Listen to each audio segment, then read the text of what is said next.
नमस्कार, बहुत स्वागत है आपका। आप देख रहे हैं सबसे बड़ा अखाड़ा में हूं आपके साथ शिल्पा। कश्मीर, जिसे धरती की जन्नत कहा जाता है, जहां पर प्रकृति अपनी एक अलग ही छटा बिखेरती है, जिसके बारे में न जाने कितने महान लोगों ने तरह तरह की व्याख्याएं की हुई है। इसकी खूबसूरती की तुलना की ही नहीं जा सकती। वही कश्मीर आज एक बार फिर से आतंक के साए में है। अनुच्छेद 370 और 35 की हटने के बाद उम्मीद जगी थी कि घाटी में फिर से 1990 से पहले का दौर लौटेगा। फिर से घाटी गुलजार होगी। कश्मीरी पंडितों को उनके आशियाने वापस मिल पाएंगे। इस दिशा में कदम भी बढ़ाए गए। सुरक्षा बलों और सरकार के प्रयासों के बूते घाटी में शांति स्थापित करने की कोशिशें की जा रही है। आतंकवाद पर लगातार एक्शन लिया जा रहा है, लेकिन बावजूद इसके वादियां फिर से खून से लाल होती हुई दिखाई दे रही है। पिछले 1.5 महीने में कश्मीरी पंडितों और प्रवासियों को निशाना बनाया जा रहा है। तमाम तरह की वारदातों को अंजाम दिया जा रहा है। उनके साथ साथ स्थानीय पुलिसकर्मी और जवान भी आतंकवादियों के निशाने पर। आंकड़े भी इसकी तस्दीक करते हुए, जहां इस 1.5 महीने के दौरान 3 कश्मीरी पंडितों समेत 10 से ज्यादा लोगों को गोलीबारी में मौत के घाट उतार दिया गया। कई जवानों को निहत्था पाकर गोली बरसा दी गई। 12 मई को तो आतंकवादियों ने हद ही पार कर दी, जब इन दहशतगर्दों ने कार्यालय के अंदर घुसकर एक कश्मीरी पंडित को निशाने पर लिया और मौत की नींद सुला दिया। इसके अलावा एक जवान को भी सरेराह गोली मार दी गई। यानी कि ये कहा जाए तो गलत नहीं होगा कि घाटी को फिर से लाल करने की साजिशें शुरू हो गई। 90 के दशक में घाटी ने जो मंजर देखा था, उसे सोचकर हर कश्मीरी पंडित आज की तारीख में भी सिहर उठता है। ऐसे में फिर से उन्हें ये डर सताने लगा है। वो भयानक तस्वीरें आंखों के आगे आने लगी है और सरकार से मदद की मांग उठने लगी है। साथ ही साथ केंद्र सरकार और सुरक्षा बलों की भी जिम्मेदारी बढ़ गई कि वो कश्मीर में फिर से शांति व्यवस्था को बहाल करे, लोगों में विश्वास उत्पन्न करे। आज चर्चा इसी पर कि आखिर ये कैसे होगा। इस जो शहादत है उसको सलाम करता हूं और उनके परिवार के प्रति संवेदना व्यक्त करता हूं। कल जो घटना हुई है, दुखद घटना है, इस प्रकार से नहीं होना चाहिए था। कश्मीरी पंडित समाज, जिनको लगातार टारगेट किया जा रहा है, प्रशासन को इस बारे में सोचना होगा कि उनको सुरक्षा और सम्मान के साथ वहां पर भेजा जाए। और खास करके सुरक्षा बलों ने जो अच्छा काम किया है, 450-500 मिलिटेंट पिछले 1-1.5 वर्ष में मार गिराए हैं और ये भी बचेंगे नहीं।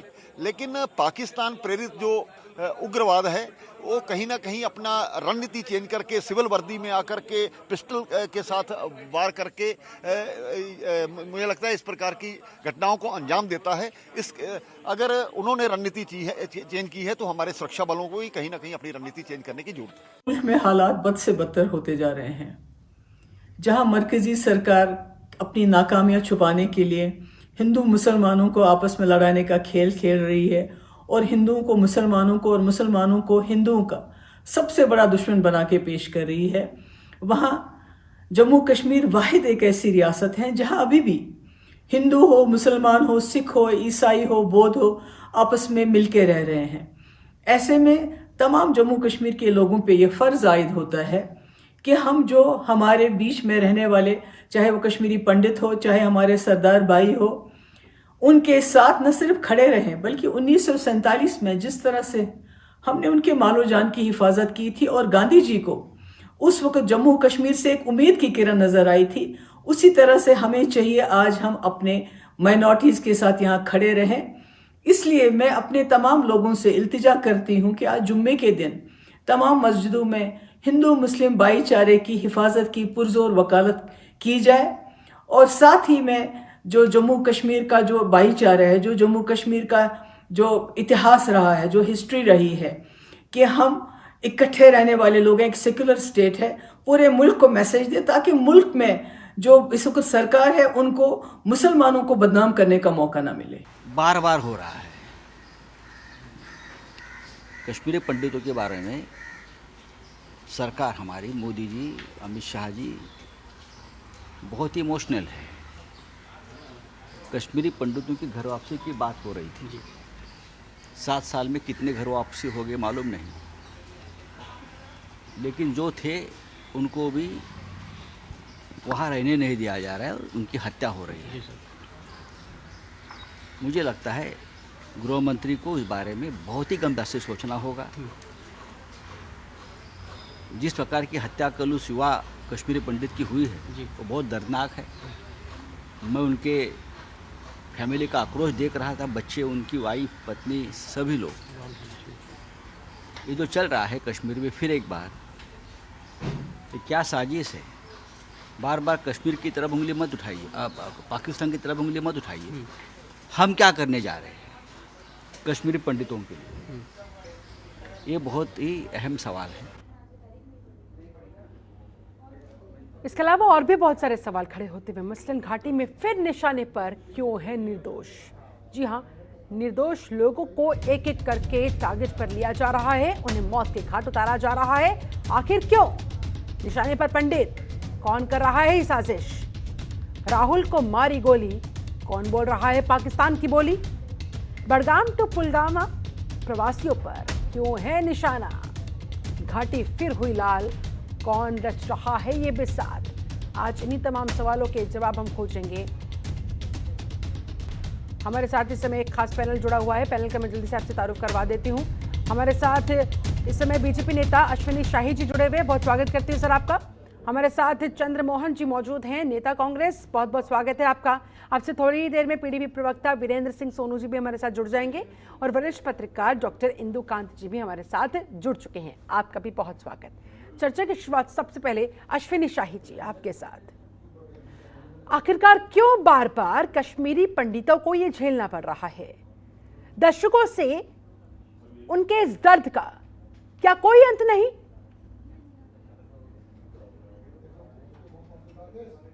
बहुत ही दुखद है और मैं अपनी संवेदना व्यक्त करता हूं मृतक आत्मा के प्रति। और आपका सवाल वाजिब है। सरकार जो है, देखिए, बहुत ही भगीरथ प्रयास करके कश्मीर और जम्मू के जो सुकून को वापस करने की बात कर रही है, लेकिन फिर भी कुछ आतताई उसमें बिगड़ डालने का काम कर रहे हैं। और आज हमारे सुरक्षा के जवानों ने उनको ढेर कर दिया, मार गिराया। ये बहादुरी का काम है, उनको सलूट है। मगर बार बार ये घटनाएं हो रही हैं और नाम पूछकर टारगेट किलिंग की जा रही है। हाँ।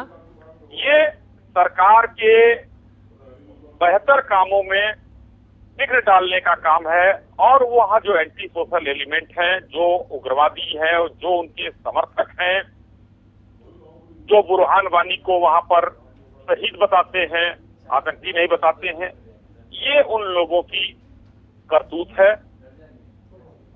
बहुत ही जिम्मेदारी से कहना चाहता हूं कि भारत सरकार इस समय वहां के विकास के लिए, चतुर्दिक विकास के लिए सोच रही है और बहुत बेहतर प्रयास कर रही है। लेकिन जो ये दुखद घटनाएं हो रही हैं, इनको चलिए, विकास के बारे में आप सोच तो रहे हैं शाही साहब, लेकिन उससे ज्यादा जरूरी है कि लोगों की पहले जान बचा ली जाए।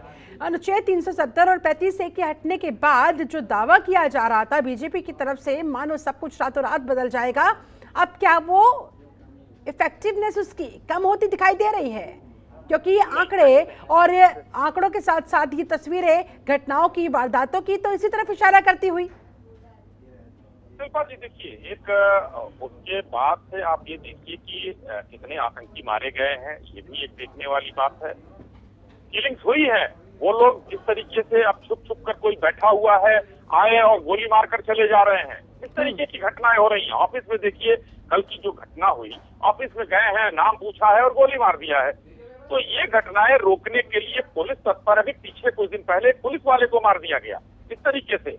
मैं ये नहीं कह रहा हूँ, लेकिन जो आपका सवाल था 370 हटने के बाद कोई चीज जितनी बिगड़ी हुई थी वहाँ की व्यवस्था, 370 हटने के बाद रातों रात कोई चीज नहीं बदलती है सिर्फ जी, बदलने में समय लगता है।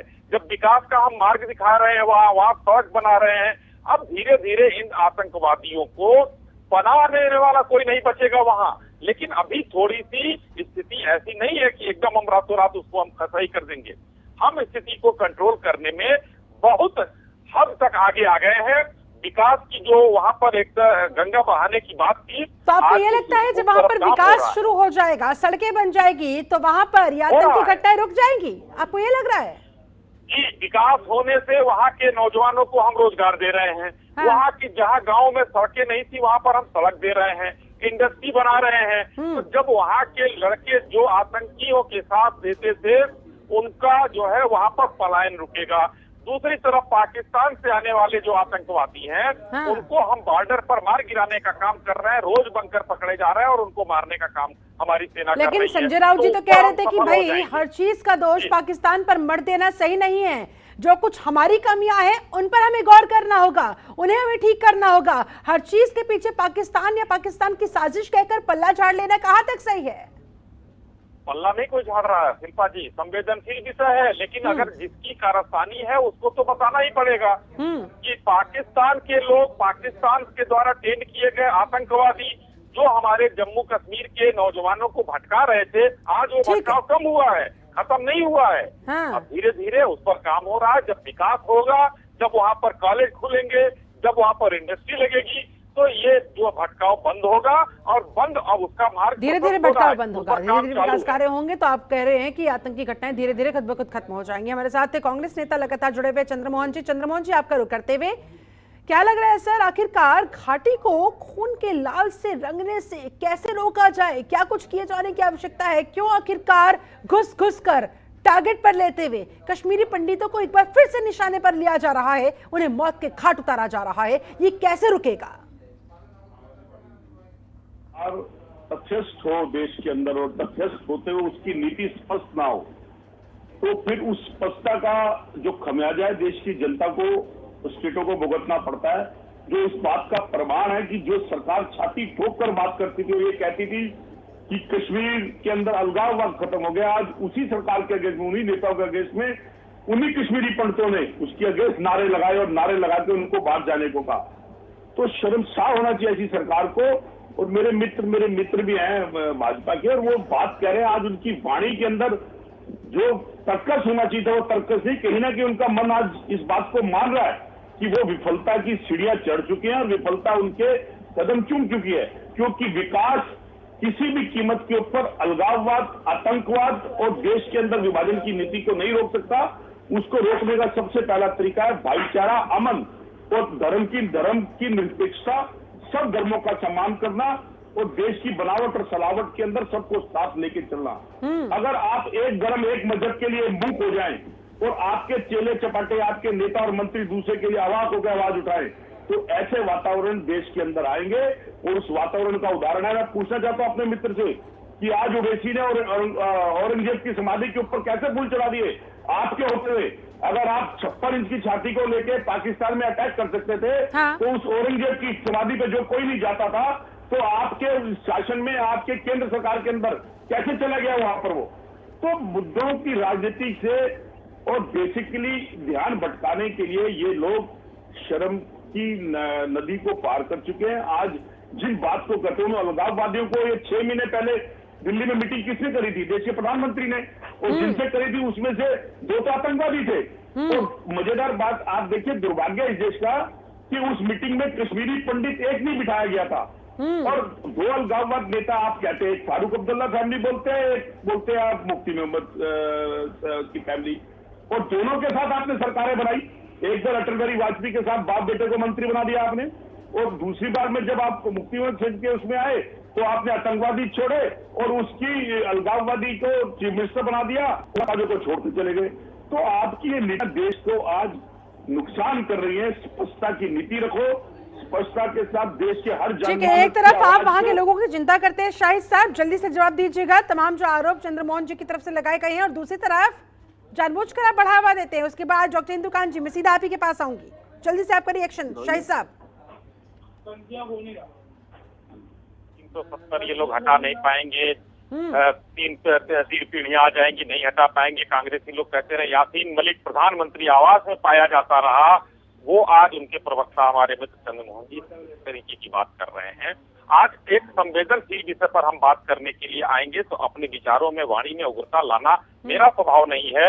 आज किसी के संवेदना किसी के लिए है, आज वो एक दुखद काम हुआ है। ऐसा नहीं है कि भारत की सरकार ये चाहती है कि वहां पर हमारे जो भाई हैं वो मारे जाएं और पहले की जो इन लोगों ने किया है वो दोहराया जाए। हम उसको नेस्तनाबूद करने पर लगे हुए हैं। लेकिन उस नेस्तनाबूद करने की कड़ी में हमारे यही साथी जो कांग्रेस के लोग हैं, आज एक बार भी इन्होंने किसी पाकिस्तान की, किसी आतंकवादी की कभी ये नहीं कहा कि उसकी हम मजम्मत करते हैं कि उन लोगों ने अटैक किया।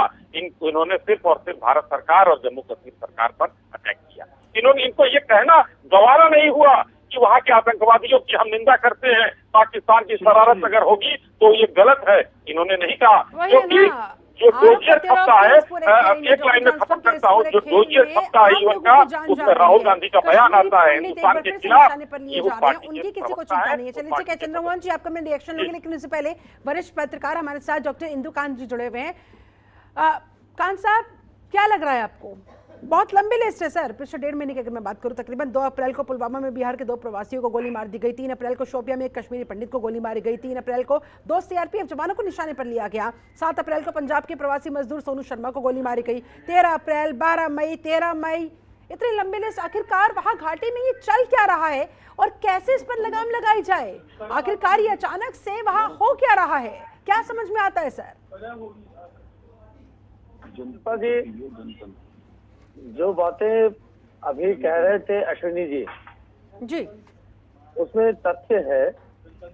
और 370 हटने के जो अभी चंद्रमोहन जी कह रहे थे, मैं चंद्रमोहन जी को जानता हूँ, शायद उन्हें याद नहीं, तो मैं जम्मू कश्मीर में रहा हूँ कि जो जी नमस्कार, देखिए दुविधा या राजनीतिक स्पष्टता या स्पष्टवादिता की कमी मोदी सरकार में नहीं रही है, खासतौर से जम्मू कश्मीर को लेकर के।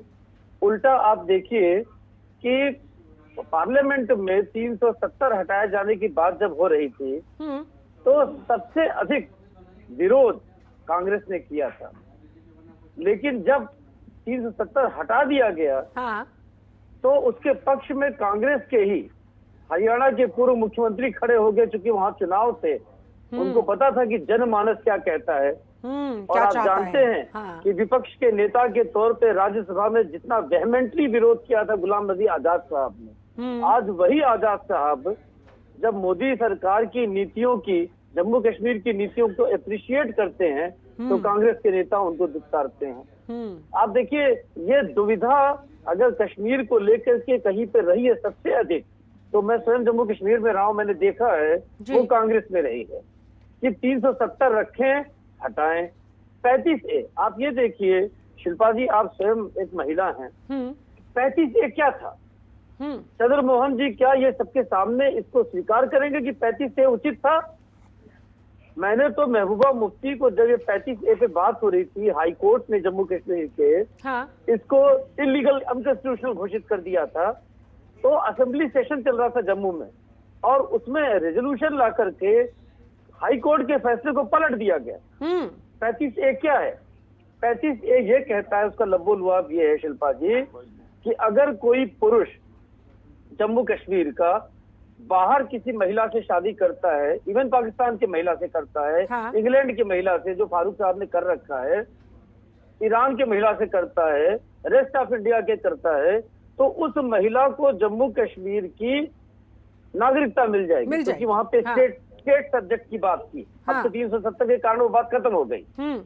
लेकिन ऑन दी अदर हैंड आप ये देखिए कि कोई महिला अगर जम्मू कश्मीर की ओरिजिनल वासी, उसने शादी कर लिया हिंदुस्तान में दिल्ली के किसी पुरुष से, उत्तर प्रदेश के, बिहार के, तो उस महिला, उस पुरुष को तो नागरिकता नहीं मिलेगी जम्मू कश्मीर की, उस महिला की नागरिकता छीन ली जाएगी। ये बताइए, कॉन्स्टिट्यूशन में राइट टू इक्वलिटी में, राइट टू ठीक है आपने, लेकिन क्या आपने महसूस क्या किया 370 हटने के बाद, 35 से हटने के बाद, किस हद तक वहां पर घाटी में परिवर्तन आया था? और अब वो जो शांति के माहौल का दावा किया जाता था बीजेपी की तरफ से इस बड़े और ऐतिहासिक फैसले को लिए जाने के बाद, अब उसका असर कम होता हुआ क्यों दिखाई दे रहा है?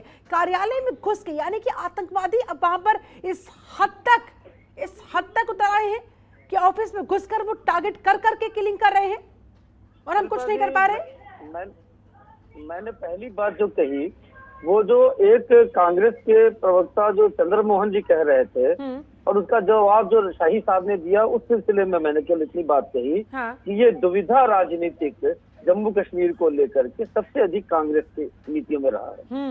अब हैविंग सेड दैट, मैं ये कहना चाहता हूँ कि ये जो घटनाएं हो रही, देखिए अभी जो वहाँ लेफ्टिनेंट गवर्नर हैं मनोज सिन्हा जी, इनके पहले वहाँ मुर्मू साहब थे, उसके पहले मल्होत्रा जी थे। तो मुर्मू जी जब वहाँ गवर्नर थे, आपने देखी चीजें कितनी तेजी में बदली। अब देखिए ये कई बार लीडरशिप पे भी होता है। हम ये मानते हैं कि एज एन एडमिनिस्ट्रेटर मुर्मू साहब शायद ज्यादा काबिल थे, जिनको बाद में सीएजी बना दिया गया अभी भारत का, तो उस समय उन्होंने बहुत सी चीजें कंट्रोल कर ली थी।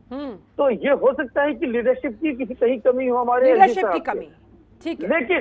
लेकिन देखिए ये घटनाएं जो सरप्राइज अटैक होती हैं, ये एक तरह से देखिए कहते हैं ना कि जब दिया बुझ रहा होता है तो भभकता है। हाँ। तो ये उसका भी एक लक्षण हो सकता है कि जब आतंकवादियों को लगा कि हम बॉर्डर नहीं क्रॉस कर पा रहे हैं, यानी कि आतंकवादियों की बौखलाहट आप देख रहे हैं, जिस वजह से इस तरह से टारगेट किलिंग कर रहे हैं, क्योंकि उन्हें और कुछ समझ में आ नहीं रहा है। चलिए ठीक है सर, मैं आपके पास लौटती हूँ। वीरेंद्र सिंह सोनू जी भी हमारे साथ जुड़ चुके हैं, पीडीपी के प्रवक्ता हैं। वीरेंद्र जी, धरती की जन्नत पर ये कत्लेआम किसने मचाया हुआ है और ये कैसे थमेगा? कश्मीरी पंडित एक बार फिर से निशाने पर लिए जा रहे हैं, आखिरकार किस तरफ इशारा, क्या होने जा रहा है वहां घाटी में? देखिए ऐसे है कि सबसे पहले तो मैं जो हमारे राहुल भट्ट जी हैं, जो इनकी कल हत्या कर दी गई है, तो सबसे पहले तो मैं उस घटना की पुरजोर शब्दों में कंडेम करता हूँ, निषेध करता हूँ जी। वो एक इंसानियत को कत्ल की करने वाली घटना है, वो किसी इंसान को इंसानियत की जो कत्ल कल हुआ है जी। और दूसरी तरफ ये है कि ये आज जम्मू कश्मीर के हालात जो बन चुके हैं, ये 1990 के दशक में हम पहुंच चुके हैं कि जिस तरह से सिलेक्टिव टारगेट किलिंग की गई है, और दूसरा कल तो हमारे राहुल भट्ट साहब की गई, आज एक हमारे पुलवामा में जो कांस्टेबल थे रईस भट्ट साहब, उनकी भी, रईस अहमद साहब, उनकी भी कल मिलिटेंट अटैक में उनको गोली लगी थी, आज वो भी शहादत का जाम पी गए। तो मैं उनकी शहादत को भी प्रणाम करता हूँ। लेकिन आज जहाँ हम पहुंच चुके हैं, जिस जगह आज जम्मू कश्मीर को पहुंचा दिया गया, सोचने की, इस पर सियासत करने की बात नहीं है, ये सियासत का वक्त ही नहीं है, ये इंसानियत सोच की बात है कि आज कौन है। एक तरफ से तो गवर्नमेंट ऑफ इंडिया ने ये कह रही है कि जम्मू कश्मीर के हालात बिल्कुल ठीक हो चुके हैं, जम्मू कश्मीर में बिल्कुल अमन शांति हो चुकी है, और जिस तरह से ये टारगेट किलिंग हुई है, और मैं कहता हूं कि एक तहसीलदार के ऑफिस में, तहसीलदार एक मजिस्ट्रेट होता है, उसके ऑफिस में दिन दिहाड़े कोई आता है और वो गोली मार के चला जाता है, और सिक्योरिटी कहाँ थी? ठीक है, मैं तो अगर कुछ सड़क पर चलते तो वारदात हुई नहीं है। हाँ। अगर जो तहसीलदार का ऑफिस है उसके बाद सिक्योरिटी होती है, चाहे सीआरपी की होती है, चाहे जेकेपी या किसी की भी होती है, कि जब वो जो वारदात को अंजाम दिया गया उसके बाद हम तो कहते हैं कि इसकी तो जुडिशियल इंक्वायरी होनी चाहिए कि ये मसला क्या है कि दिन दिहाड़े लोग आते हैं, दो आते हैं, गोली मारते जाते हैं। और जो राहुल भट्ट साहब के साथ हुआ, ये मैं कहता हूं कि ये इंसानियत का कत्ल हुआ है, क्योंकि राहुल भट्ट साहब प्राइम मिनिस्टर पैकेज में अपना घर बार छोड़ के जानना चाह रहे कि आखिरकार ये हो क्यों रहा है, किसे जिम्मेदार ठहराया जाए और ये कैसे ठीक होगा, कैसे इस पर लगाम लगेगी? इसके लिए जवाब दे जो है सरकार है, एडमिनिस्ट्रेशन है कि यो आज तीन चीजों के ऊपर हम क्लियर जो कह रहे हैं कि एक तो दिन दिहाड़े कत्ल किया जाता है, और दूसरी ये बात है कि एक तरफ से तो ये कहा जाता था 5 अगस्त 2019 को जब रियासत जम्मू कश्मीर को 2 हिस्सों में बांटा गया, और उस वक्त पार्लियामेंट में ऑनरेबल होम मिनिस्टर साहब ने कहा कि 370 सबसे बड़ी बाधा है मिलिटेंसी की खत्म करने के लिए, इसकी वजह से मिलिटेंसी, इसकी वजह से डेवलपमेंट नहीं है। तो आज 4 साल के बाद आप मुझे बताइए 370 को तोड़ दिया आपने, जम्मू कश्मीर रियासत को आपने तबाह किया, तो उसको बांट दिया, उसको यूटी में कर दिया। तो क्यों काबू में नहीं आ पा रहे हैं शाहिद साहब 4 साल बाद भी? ठीक है सर, मैं आपकी बात समझ गई हूँ। इस सवाल के साथ मैं अश्विनी शाहिद जी का रुख कर ही रही हूँ। शाहिद साहब, बार बार इस बात का जिक्र किया जाता है कि एक तरफ तो सरकार कहती है, बीजेपी कहती है कि भाई शांति का माहौल है वहां पर, देखिए हमने कितना बड़ा काम करके वहां पर दिखा दिया, लेकिन दूसरी तरफ जब इस तरह की घटनाएं सामने आती है, ऐसी तस्वीरें सामने आती है, तो ये कॉन्ट्राडिक्टरी हो जाता है। कहते हैं कि भाई आपकी पोल खुल रही है, देखिए हकीकत तो ये है।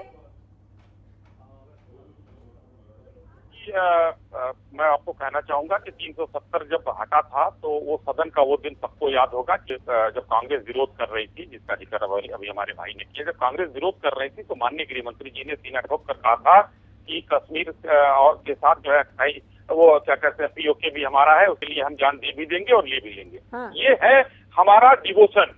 उसके बाद मैं कहना चाहूंगा कि वही सरकार है 370 हटने के बाद, इसके लिए अभी हमारे पीडीपी के प्रवक्ता है मुफ्ती महबूबा मुफ्ती कहा करती थी कि यहाँ झंडा उठाने वाला कोई नहीं मिलेगा और उसी चौक पर आज झांकियां निकल रही हैं, शांति का माहौल ये है।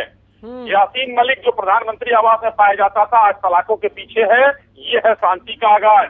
आज जो है वहां पर बाहर के जो वो उद्योगपति जाकर वहां उद्योग लगा रहे हैं, कितने आईआईटी और एमबीए के कॉलेजेस खुल रहे हैं वहां, ये है वहां का शांति का माहौल। लेकिन वही वाली बात है कि बौखलाहट, अभी हमारे भाई ने कहा कि बौखलाहट है, ये उनको बौखलाहट है, आतंकवादियों को तो है ही है, लेकिन उनके जो समर्थक हैं, राजनीति कह लीजिए, आतंकवादियों की ये बौखलाहट उनकी कह बौखलाहट लीजिए, है। लेकिन पिस जो तो उनके आम लिए लोग रहे करवा हैं ना। कश्मीरी पंडित सवाल कर रहे हैं कि भाई हमारी क्या गलती है। चलिए आप सभी खास मेहमान मेरे साथ बने रहे, फिलहाल मुझे यहाँ पर रुकना होगा एक बहुत छोटे से ब्रेक के लिए। ब्रेक के बाद लौटेंगे, चर्चा को बढ़ाएंगे, करेंगे जानने की कोशिश की क्या कश्मीर 1990 पार्ट 2 की तरफ आगे बढ़ रहा है। वक्त छोटे से ब्रेक का, लौटते हैं। घाटी जो एक बार फिर से लाल होती जा रही है, उसकी सवाल घाटी में फिर निशाने पर क्यों है निर्दोष, निशाने पर पंडित, कौन कर रहा है ये साजिश, राहुल को मारी गोली, कौन बोल रहा है पाकिस्तान की, बड़गाम टू पुलवामा प्रवासियों पर क्यों निशाना, घाटी फिर हुई लाल, कौन रच रहा है ये बिसात। आज इन्हीं तमाम सवालों के जवाब खोजने हमारे साथ एक खास पैनल लगातार जुड़ा हुआ है। एक बार फिर से पैनल का रुख करते हुए डॉक्टर इंदुकांत आपका रुख करूंगी और आपसे समझना चाहूंगी कि क्या हमारा कश्मीर एक बार फिर से 1990 पार्ट 2 की तरफ आगे बढ़ रहा है, या फिर 1990 से पहले का वो शांति वाला माहौल, वो दौर उम्मीद लगाई जाए, उम्मीदें बाकी बची हैं। निश्चिंत रहिए, मेरा ये मानना है कि मैं 5 वर्ष रहा हूँ स्वयं वहाँ पे जी, और अभी पिछले वर्ष भी वहाँ का मैं पूरे कई इलाकों का दौरा करके आया हूँ कश्मीर घाटी का। जिस तरह से पिछले सिर्फ 2-3 वर्षों में नहीं, 370 हटने के बाद तो बड़े पैमाने पर वहाँ डेवलपमेंट हुए ही हैं। हाँ। खासतौर से इंफ्रास्ट्रक्चर डेवलपमेंट। आप देखें कि जम्मू से श्रीनगर जाने में मैं 2002 से 2007 था शिल्पा जी वहाँ पे, उसी से हमारी चंद्र मोहन जी से वहाँ मुलाकात है। वहाँ पे जाने में 13 घंटे लगते थे सड़क पे। हाँ। आज जम्मू से श्रीनगर जाने में आपको 7 से 8 घंटे लगते हैं अधिकतम।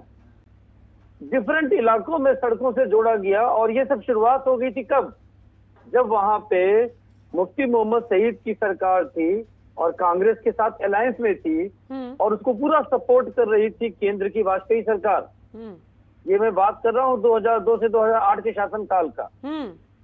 और उस समय इसकी नींव रखी गई थी, और चंद्र मोहन जी को याद होगा कि छोटी छोटी चीजें, कश्मीर में श्रीनगर एयरपोर्ट से जो रास्ता श्रीनगर आता है, वो रास्ता इतना कंजेस्टेड था, उसको चौड़ा करने का काम मुफ्ती मोहम्मद सईद की सरकार ने शुरू किया था। तो वहाँ तमाम विरोध लोग कर रहे थे, लेकिन आज उसको सारे लोग एंजॉय करते हैं। तो देखिए, जो बदलाव होते हैं वो तात्कालिक तौर पर बहुत से लोगों को पसंद नहीं आते हैं, लेकिन जब इतिहास लिखा जाता है उस चीज का, तब लोग याद करते हैं कि उस बदलाव का क्या इम्पैक्ट था। मैं आपको उदाहरण एक और देना चाहता हूँ। पूरी दुनिया में शिल्पा जी पैदाइश से वहाँ का आपको मिल जाता है नागरिकता, उस जगह का, उस देश का। हाँ। आप इवन प्लेन में सफर कर रहे हैं और आपका बच्चा जिसके टेरिटोरियल जियोग्राफिकल टेरिटरी के ऊपर होता है पैदा, उस देश की नागरिकता उसको बाई बर्थ मिलती है। यूएन का नियम है, यूनाइटेड नेशंस का। हाँ। लेकिन मेरा बेटा वहाँ पैदा हुआ जम्मू कश्मीर में, और उसको वहाँ की नागरिकता नहीं दी गई। जब मैंने सवाल उठाया कि क्यों भाई, तो नहीं, ये तो स्टेट सब्जेक्ट उसी को मिलेगा जो यहाँ का नागरिक है। स्टेट सब्जेक्ट न मिला हो कि आपके बेटे को, आपके बच्चे को, जो आईएएस ऑफिसर वहाँ काम करते हैं, जो देश के विभिन्न हिस्सों से सिलेक्ट होकर जाते हैं, जो सारी नीतियां बनाते हैं, उनके बच्चों को वहां के कॉलेजेस में सरकारी एडमिशन नहीं मिलेगा। वहां पे आप सरकारी नौकरी नहीं कर सकते हैं। नहीं तो ठीक है ना, आपके पास कैसे सेवा भाव आएगा। 70 को हटाया गया, 35 को हटाया गया, लेकिन ठीक है सर, ये अपनी जगह पर समस्याएं हैं, लेकिन जिस तरह से आतंकवादियों के हौसले आज की तारीख में इतने बुलंद हो चुके हैं, उसका क्या किया जाए, उसे कैसे रोका जाए, क्योंकि जिंदा बचेंगे तो शायद नागरिकता के लिए अप्लाई कर सकेंगे, तो शायद इन मुद्दों के लिए लड़ाई लड़ सकेंगे। आर्य चंद्रमोहन जी आपके पास आऊंगी उसके बाद में। मैंने आपसे शिल्पा जी कहा कि ये बौखलाहट है चंद दिनों की। देखिए 3-4 साल आप गिन सकते हैं। मैं एक और उदाहरण देना चाहता हूँ। बालाकोट में भारत ने कार्रवाई की, उसके पहले सर्जिकल स्ट्राइक की। आप ये देखें कि इसी ढंग की कार्रवाई दुनिया में कहीं पे भी जब होता है तो उस देश के सारी पार्टियां क्रॉस दी पार्टी लाइन खड़ी होती है अपनी फौज के साथ। लेकिन यहाँ पे तो सर्जिकल स्ट्राइक पे, बालाकोट की स्ट्राइक पे पाकिस्तान की सरकार ने बाद में स्वीकार कर लिया, तब लोग चुप हो गए। नहीं तो यहाँ तो प्रमाण मांगे जा रहे थे, प्रमाण मांगे जा रहे थे सर्जिकल स्ट्राइक तक के। समझ गए होंगे चंद्रमोहन जी आप इशारा। अब कार्रवाई और फिर आप बात करते हैं कि हमें यहाँ के लोगों की चिंता है। ठीक है, सुन लेते हैं चंद्रमोहन जी। जो 70 के हटाने के बाद की बात करी और एक विरोध की बात करी। देखिए विपक्ष का विरोध करना ये लोकतंत्र की परिपाटी है और पिछले 70 साल के दशक के अंदर आपने बहुत विरोध करा। जिनका विरोध करा उसको आपने आज 2014 के बाद उन सभी चीजों को इम्प्लीमेंट करा, सिर्फ नाम बदलते। और विषय कश्मीर पे आते हैं। देखिए आपने एक बखान दिया, उसका मैं विवरण आपके सामने देता हूँ कि जो आपकी सरकार बनने के बाद 452 जवान कश्मीर के अंदर इन हालातों में शहीद हुए और 500 से ज्यादा सिविल इंडियन। और जो संसद भवन का आंकड़ा है उसके अंदर 3500 से ज्यादा इंफ्लेशन बढ़ा, जो 600% मोदी काल के अंदर बढ़ा, जिसके अंदर आपने धारा 370 को बढ़ा, जिसके अंदर आपने बालाकोट अटैक भी करा। मेरे मित्र हैं इंदू जी, वरिष्ठ पत्रकार भी हैं और बड़े परिपक्व हैं, समझदार भी हैं।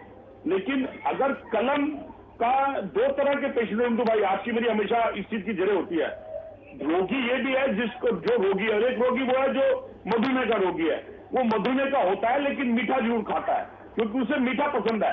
तो रोगी वो नहीं होना चाहिए, पत्रकार वो नहीं होना चाहिए कि वो मीठा खाए। अब वो इशारा कहां चला गया वो आप समझ जाइएगा। अब उसके बाद मेरे मित्र ने, बीजेपी वाले ने बोला स्टूडेंट के बारे में, तो NNIT के आंकड़े के अंदर 1500 स्टूडेंट की तादाद JNK में होती थी, जो आज सिफर के अंदर आके 100 के आंकड़े पे आ गई है। कोई बच्चा वहां पर जा नहीं रहा है। जिस डेवलपमेंट की आप बात कर रहे हो वो डेवलपमेंट सिर्फ आपके 2 घरानों के हाथ के अंदर है। मेरे देश के, मेरे कश्मीर के विस्थापित पंडित आपने आज तक ना विस्थापित करके स्थापित नहीं करे हैं। तो कहां वो आपके मधुकर जी जिन्होंने एक फाइल बनाई थी, कहां वो अनुपम खेर जी, आज क्यों नहीं बाहर आते? वो अपनी फिल्म बना के करोड़ रुपए का मुनाफा लेके चले गए, क्यों नहीं वो आ जाके खड़े होते इस चीज के लिए? वैसे तो बड़े उद्यान लेके जाते थे। देखिए नीति की स्पष्टता, अगर 70 साल के कार्य में मधु भाई अगर आप हम पे पेशेंट करते हैं, कुछ कमियां कुछ गलतियां रही होंगी, लेकिन उसके अंदर आज की तारीख में देखिए ना, उन्हीं गलतियों का खामियाजा तो इन लोगों को भुगतना पड़ रहा है। सरकारें आती हैं, सरकारें चली जाती हैं। इन कश्मीरी पंडितों की क्या कभी किसी ने सोची? शाही साहब, उस समय के अंदर आपके रहते हुए, आपके LG के रहते हुए सारे कश्मीरी पंडित कश्मीर, ठीक है, देर मेर में चले जाएंगे, फिर वही राजनीति, फिर वही आरोप प्रत्यारोप। सर इन लोगों की इन लोगों की बात कब होगी? इन लोगों के बारे में कब सोचेंगे जो एक एक करके मरते जा रहे हैं और वो भी बिना किसी गुनाह के? निर्दोष लोगों को टारगेट पर लिया जा रहा है, आखिर क्यों और कब तक? क्या किए जाने की आवश्यकता है वहां पर? मैं बार बार इस सवाल को मैं उठा रही हूँ क्योंकि कुछ तो समाधान होगा ना सर। क्या लोग यूं ही मरते रहेंगे और हम देखते जाएंगे? शाही साहब, अगर लोग मरते रहेंगे और हम देखने के लिए यहाँ नहीं बैठे हैं, इसलिए हम लोग हिंदुस्तान के लोग कायर नहीं है, ना हमारी सेना कायर है। आज सिर्फ और सिर्फ एक जो दृढ़ संकल्प की बात है वो दृढ़ संकल्प लिया गया है और इसमें आप देखिए आने वाले दिनों में जरूर कमी आएगी, क्योंकि अब संघर्ष का ये वो परिणाम है। मैं यहाँ अपने घर में बैठा हुआ हूँ, कोई आकर अगर मार दे तो इसमें कोई ना इंटेलिजेंस का फेल्योर है और ना सरकार का दोष है। ये अब ये स्थितियां हो गई हैं कि धीरे से लोग आ रहे हैं और घर में घुस के, ऑफिस में घुस के, चाय की दुकान पर गोली चलाकर भाग जा रहे हैं। कायराना हरकत है। अगर कहीं कोई मोर्चा ले रहा है तो मारा जा रहा है। ये भी इतिहास में दर्ज हो रहा है कि वो मारा जा रहा है। आज देखिए तीनों के तीनों मार दिए गए आतंकवादी और कितनी त्वरित कार्रवाई हुई। लेकिन एक व्यक्ति हमारा शहीद हो गया, एक हमारा व्यक्ति, एक भाई चला गया, ये दुखद रहेगा। और ये भी इसमें जो है बहुत ही, एक मैं ये कहूंगा शिल्पा जी की इस कार्यक्रम को करने में, देखिए अभी जो है अभी मोहन जी ने कहा इस चीज को कि कांग्रेस की सरकारें जो थी वो कभी भी अपने साथ कोई से काम नहीं करती थी। दृढ़ इच्छा शक्ति भारतीय जनता पार्टी की सरकार ने दिखाया, बहुत स्पष्टवादिता के साथ हम काम कर रहे हैं कि हम सभी, मैंने पहले भी कहा कि जब अगर विकास होगा, इंफ्रास्ट्रक्चर का विकास होगा, वहाँ पर जब हम उन वादियों में, उन घाटी में जब हम बेहतर जो है उद्योग देंगे, वहाँ के लोगों को शिक्षा देंगे, नौकरियों का देखिए किस तरीके से वहाँ एसएचजी का गठन करके महिलाओं को एक तरफ से और क्या कहते रोजगार से जोड़ा जा रहा है। ये बहुत बड़ा सराहनीय काम हो रहा है। ठीक है। और वहाँ पर हर मौके पर, हर मुद्दे पर काम किया जा रहा है। लेकिन ये घटना रोकना सरकार के लिए अब चुनौती बन गया है और सरकार इसको जरूर रोकेगी। आप आने वाले दिनों में हम लोग साथ में बैठकर फिर इस पर चर्चा करेंगे कि किस तरीके से घटनाएं रुकी। ठीक है, आप कह रहे हैं कि आपका फोकस है कि चुनौती की तरह आप इसे ले रहे हैं और इसे रोकने की असंभव कोशिश में लगे हुए हैं। जल्दी इस पर कंट्रोल भी लगा लिया जाएगा। हमारे साथ पीडीपी की तरफ से लगातार जुड़े हुए हैं वीरेंद्र सिंह सोनू जी। वीरेंद्र जी, जब पीडीपी को मौका मिला तो पीडीपी ने क्या किया? कश्मीरी पंडितों को लेकर क्या सोचा? क्या उनके जख्मों पर कभी मरहम लगाने की कोशिश की, उनके दर्द को समझने की कोशिश की? और आज एक बार फिर से वही हो रहा है, कश्मीरी पंडितों को टारगेट पर लेकर एक एक करके मारा जा रहा है। अब पीडीपी क्या कर रही है? 2002 में पीडीपी जब हुकूमत में आई और मुफ्ती साहब उसके चीफ मिनिस्टर बने, हाँ, तो सबसे पहले कश्मीरी पंडित जो हमारा सुना गया, उनकी घर वापसी के लिए काम उसी सरकार में शुरू हुआ। वो प्राइम मिनिस्टर पैकेज जो उस वक्त के प्राइम मिनिस्टर थे अटल बिहारी वाजपेयी साहब, उनके साथ हमारी सरकार ने काम किया। उसके बाद डॉक्टर मनमोहन सिंह जी आगे, उसके बाद प्राइम मिनिस्टर पैकेज जो था वो कश्मीरी पंडित के लिए, या कश्मीरी माइग्रेंट के लिए पीडीपी की हुकूमत में शुरू हुआ। उनके लिए क्वार्टर वहाँ बनाए गए, उनके लिए रहने का इंतजाम वहाँ किया गया और एक माहौल बनाया गया कि कश्मीरी पंडित फैमिली हमारी वापस जाए। और सबसे ज्यादा काम इसने पीडीपी लेडेड गवर्नमेंट ने किया। मुफ्ती साहब का एक सपना था कि मैं इन कश्मीरी पंडितों के बिना हमारा कश्मीर अधूरा है। आप देखिए जितने भी लोग वहाँ पर जाके बसे हैं, चाहे वो पीएम पैकेज या उनको एम्प्लॉयमेंट मिली थी, उसमें सबसे बड़ा योगदान था वो पीडीपी का था। रही बात आज के घटनाक्रम की, जिस जगह हम आज पहुंच गए हैं, आज का जवाब भी भारतीय जनता चलो देंगे। अभी मेरे मित्र दूसरे कह रहे थे कि यहाँ हमारी प्रायोरिटी शिक्षा है। मुझे बताइए, इस पूरे देश में आज कोई रोजगार पे बात कर रहा है? आज कोई शिक्षा पे बात कर रहा है? आज डेवलपमेंट पे बात हो रही है? आज सिर्फ एक बात हो रही है पूरे देश में, मंदिर और मस्जिद, हिंदू और मुस्लिम। और इसी की खाई को बढ़ा के भारतीय जनता पार्टी अपना काम चलाना चाहती है, अपनी दुकान चलाना चाहती है। अगर इनको डेवलपमेंट की इतनी चिंता थी, अगर इनको डेवलपमेंट इनका अगर प्रायोरिटी डेवलपमेंट होती तो आज जम्मू कश्मीर में 35% बेरोजगारी दर ना होती। अगर इनको डेवलपमेंट की इतनी चिंता होती, इतना बड़ा झूठ, इतना बड़ा षड्यंत्र 5 अगस्त 2019 को जम्मू कश्मीर के लोगों के साथ किया गया। मैं इनसे पूछना चाहता हूँ, टीवी चैनल पे आप बैठे हो, मुझे बताइए 1 रुपए की इन्वेस्टमेंट कश्मीर में कोई ग्रुप आया करने के लिए? विकास का परचम तो लहरा रहे हैं शाहिद साहब, लेकिन 1 रुपए के इन्वेस्टमेंट तक का यहाँ पर हिसाब मांगा जा रहा है। जवाब दीजिए, जवाब दीजिए। इन्वेस्टमेंट की बात करते हो, ठीक है। आरोप है आप पर कि भाई हिंदू मुसलमान करके यहाँ जनता को गुमराह कर दिया जाता है। आपको यहाँ के विकास से, यहाँ के लोगों से, यहाँ के दर्द से कोई मतलब नहीं है, कोई सरोकार नहीं। एक बात मेरी ऐड कर लीजिए इसमें। मैं इनसे पूछना चाहता हूँ, आप हमें सिर्फ एक बात बता दीजिए कि आपने कश्मीर और जम्मू के नौजवान के लिए किया क्या है? किया क्या है? ठीक है, जवाब ले लेते हैं। हमारी जान सलामत है, कश्मीरी युवाओं के लिए किया क्या है? ठीक है, 370 से हटा दिया गया। उसके बाद क्या, क्यों वहां पर इस तरह से इन लोगों को छोड़ दिया गया? शाही जी बोलिए सर। आ रही है शाही साहब? आ रही है बस से बोलिए। हाँ, आवाज आ रही है। एक बार अपने सवाल जरा दोहरा दीजिएगा। सवाल ये पूछा है वीरेंद्र सिंह सोनू जी ने कि भाई आप लोगों ने कश्मीर के लिए, कश्मीर के युवाओं के लिए किया क्या है? आप लोग तो बस हिंदू मुसलमान करवाने में लगे रहते हैं। वहां के विकास से, वहां के युवाओं से, उनके रोजगार से आप लोगों को कोई सरोकार नहीं। अगर होता तो बेरोजगारी दर वहां पर इतने चरम पर ना पहुंचती। देखिए, आज बेरोजगारी दर की बात कर रहे हैं, हमारे पीडीपी के प्रवक्ता यहाँ बैठे हैं। आज हम उस दौर में जी रहे हैं जो हिंदुस्तान के बड़े बड़े व्यापारी वहां जाकर इन्वेस्टमेंट करने की घोषणा कर चुके हैं और जो कॉलेजेस खुल रहे हैं, जो अस्पताल खुल रहे हैं, कहाँ नहीं खुले हैं, कहाँ हैं आप मुगालते में हैं। मेरे पास पूरी लिस्ट है, मैं आपको भेज दूंगा। आप कश्मीर किसको मानते हो? आप बताइए मुझे, जम्मू कश्मीर में किस नौजवान को आपने रोजगार दिया है? आपने कौन सी डेवलपमेंट जम्मू कश्मीर में की है? एक बता दीजिए। जम्मू में अरे भाई सुन लीजिए, वीरेंद्र जी एक एक करके आपने सवाल पूछा, एक बार जवाब सुन लेते। अगर आपको जो भी आपत्ति होगी आप अपने समय में बोलिएगा। शाहिद साहब प्लीज कंप्लीट योरसेल्फ। देखिए मैं कहीं दूर नहीं जा रहा हूँ। एक खिलाड़ी का नाम आपने सुना होगा, वहाँ से महिला खिलाड़ी निकल कर आई थी। क्यों नहीं निकल कर आ रही थी? सेना में जो जवान भर्ती हो रहे हैं वो कहाँ के हैं? पाकिस्तानी नहीं भर्ती हो रहे हैं वहाँ के, जो वहाँ के लड़के जो भर्ती हो रहे हैं। दूसरा जो वहाँ के जो की सरकार जब है वहाँ पर मुगालते में रखा उन सबों को, उन लड़कों को, उन युवाओं को आतंकवादियों की तरफ जाने के लिए मजबूर किया। उनको घर वापसी की बात की जा रही है, उनके साथ हम लोग जो है काम कर रहे हैं उस पर, और उनको आज रोजगार देने का काम कर रहे हैं। हर गांव में स्वयं सहायता समूह का गठन हुआ है, और महिलाओं ने कितना, उसमें हम लोगों ने कितने पैसे दिए हैं, भारत सरकार के पैसे आप देखिए कितना गया है। उसका पूरा जो है खाका तैयार करके वहाँ पर काम चल रहा है। और कहाँ है आप? देश को जो है एक प्रतिष्ठित चैनल पर बैठ कर जो है आप कह रहे हैं क्या किया आपने? बेरोजगारी दर की बात कर रहे हैं। आप पीछे चले जाइए, 10 साल से कंपेयर कर लीजिए, 2019 के बाद 2019 के पहले आप कंपेयर कर सकते हैं इस चीज को।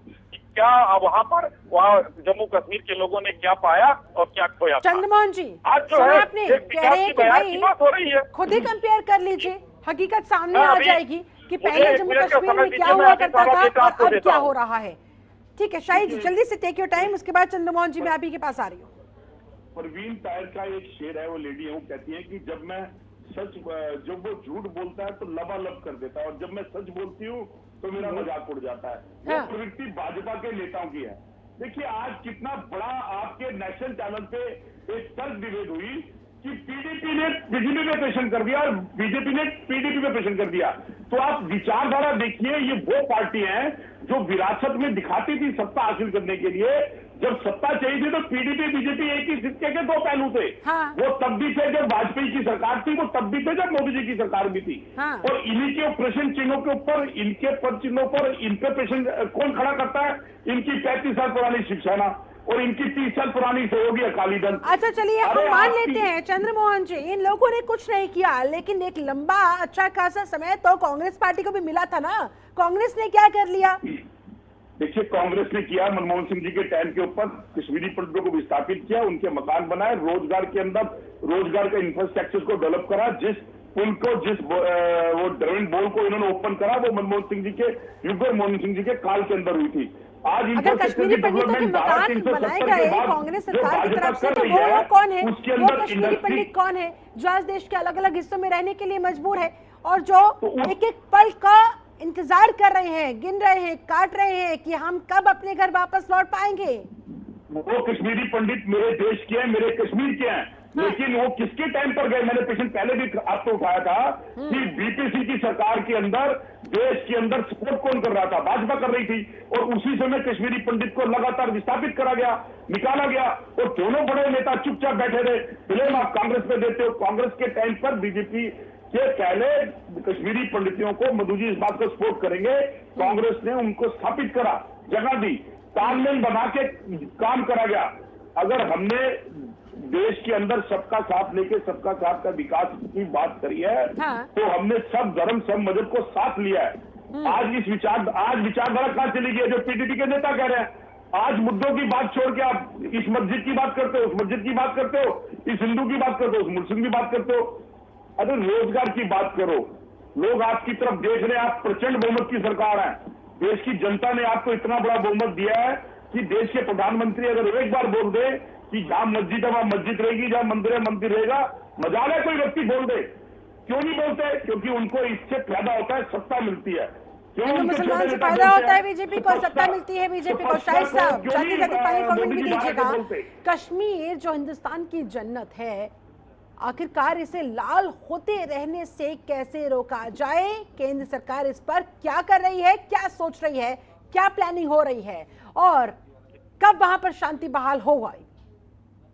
मैं कुछ आंकड़े की बात कर रहा था, मैं वो आंकड़े पेश कर देता हूँ कि 456 MOU किए गए हैं भारत सरकार के द्वारा वहां पर। 28,400 करोड़ का पैकेज औद्योगिक विकास के लिए वहां गया है। 29,030 जो है कैनाल लैंड बैंक बनाया गया है उद्योगों के लिए। बेरोजगारी दर की मैं बात कर रहा हूँ, बीजेपी के कह रहे थे 10.4% है, जो राजस्थान और दिल्ली से कम है। क्या आतंकवादियों के इन बुलंद हौसलों के बाद अब भी इन्वेस्टर्स वहां पर हिम्मत दिखाएंगे आने की, जब ऑफिस में घुसकर मारा जा रहा है?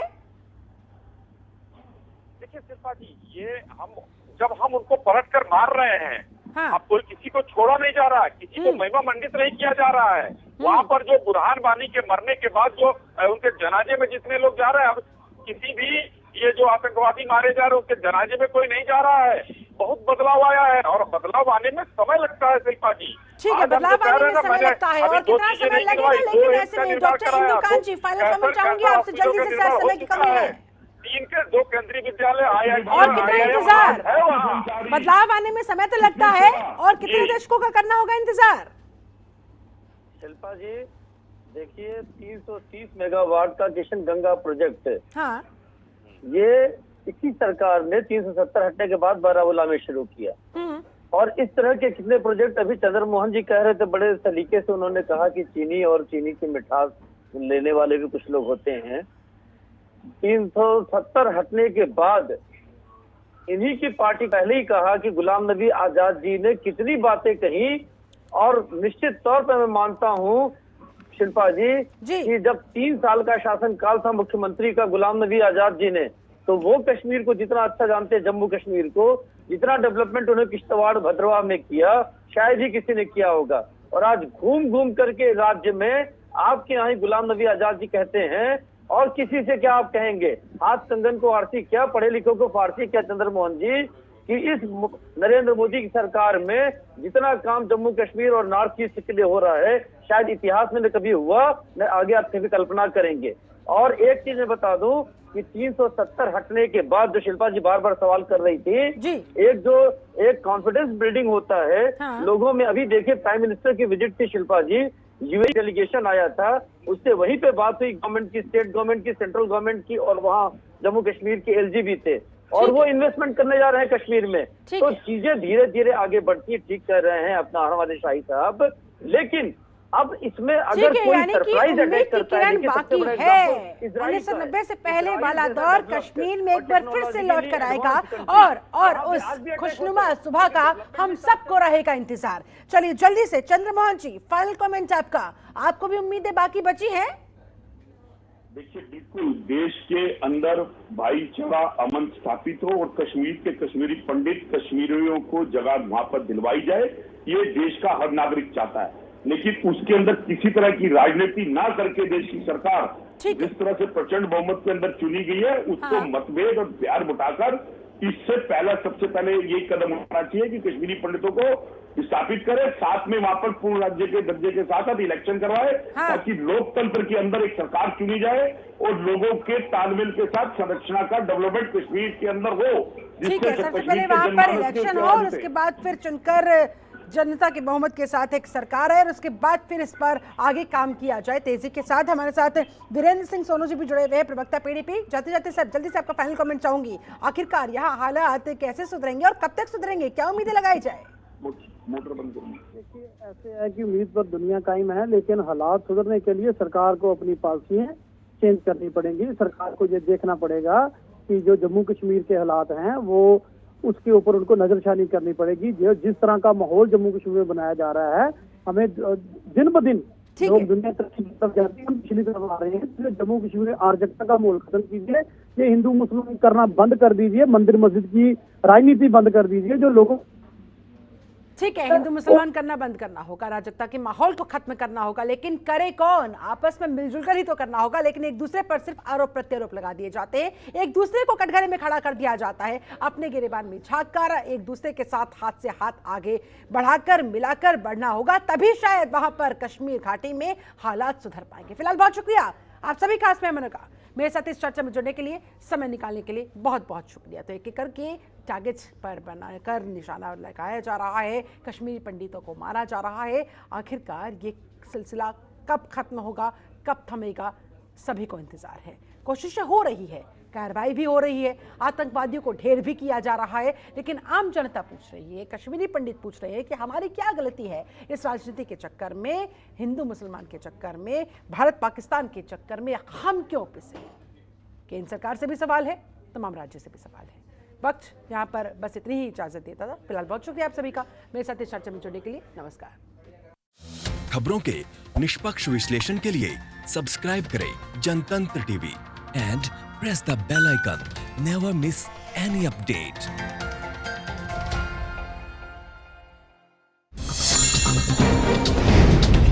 डाउनलोड कीजिए जनतंत्र टीवी ऐप को, जो कि अवेलेबल है गूगल प्ले और ऐप स्टोर पर। अधिक जानकारी के लिए अभी डाउनलोड करें।